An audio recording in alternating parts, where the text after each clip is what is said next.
ಕುಮಾರಸ್ವಾಮಿ ರೇವಣ್ಣ ಪ್ರಜ್ವಲ ಹೆಂಗೆ ಕೂತವ್ರು ನೋಡಿದ್ರ ಭಿನ್ನಾಭಿಪ್ರಾಯ ಹುಚ್ಚು ಮುಂಡ್ಯಾವ ಇವ್ರನ್ನ ಯಾರಾದರೂ ಭಿನ್ನಾಭಿಪ್ರಾಯ ನೀವು ತಿಳ್ಕೊಂಡ್ರೆ ನಿಮ್ಮ ಹುಚ್ಚು. ಅದು ಎಂಥ ಭಿನ್ನಾಭಿಪ್ರಾಯ ಇರಲಿ, ಅರ್ಧ ಗಂಟೆ 4 ಜನ ಸೇರಿದ್ರೆ ಮುಗಿಯುತ್ತಲ್ಲ ನೋಡಿ ಹೆಂಗಿದೆ.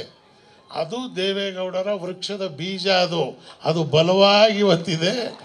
ಇದು ಮಾರೋ ಬೀಜ ಅಲ್ಲ, ಬಿತ್ತನೆ ಬೀಜ.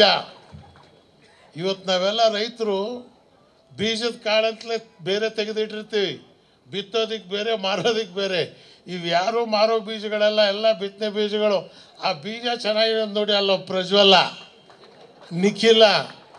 ಇವತ್ತು ರಾಜ್ಯ ಒಪ್ಪುವಂಥ ಒಂದು ನಾಯಕತ್ವವನ್ನು, ಒಂದು ಪಾರಂಪರೆಯನ್ನು ಸೃಷ್ಟಿ ಮಾಡಿ ಇವರು ಇಂಥವ್ರನ್ನ ಕರ್ಕೊಂಬರ್ತಾ ಇದ್ದಾರೆ. ಈಗ ಪುಟ್ಟಸ್ವಾಮಿ ಅಂಥವ್ರು, ನಮ್ಮ ಕಡೂರು ಲಾಯರ್ ಅಂಥವ್ರು. ಈಗ